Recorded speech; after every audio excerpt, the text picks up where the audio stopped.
In today's video, I'm going to teach you how to change branding to a Smartsheet form. Let's start right where you'll be working. Inside your Smartsheet form, open the form you want to update and look toward the top of the form editor.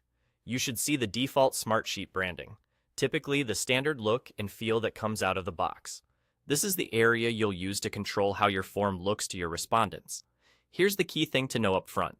Changing the branding requires a premium plan.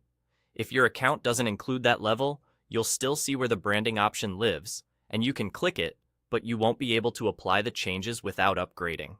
I'm pointing this out early so you understand why some options might be visible but grayed out or behind an upgrade prompt.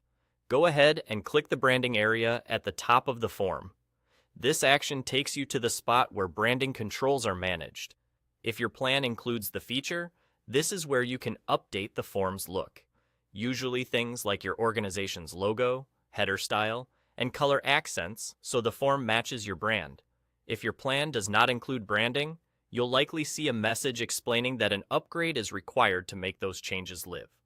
Even if you don't have premium access, it's still useful to follow this path.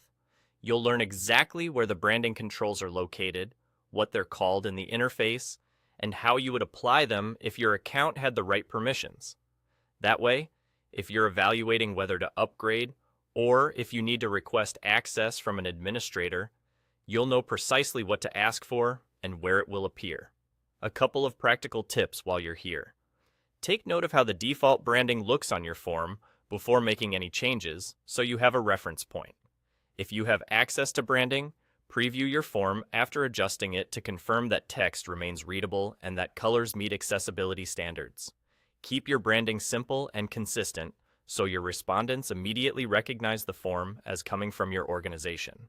To recap the process, open your form, locate the default Smartsheet branding at the top, click it to access the branding controls, and proceed with changes if your plan supports it. If not, you've still reached the right place and can plan your next steps accordingly. That's it for changing the branding on a Smartsheet form. Thanks for watching, and I hope this helped you navigate directly to the right spot with confidence.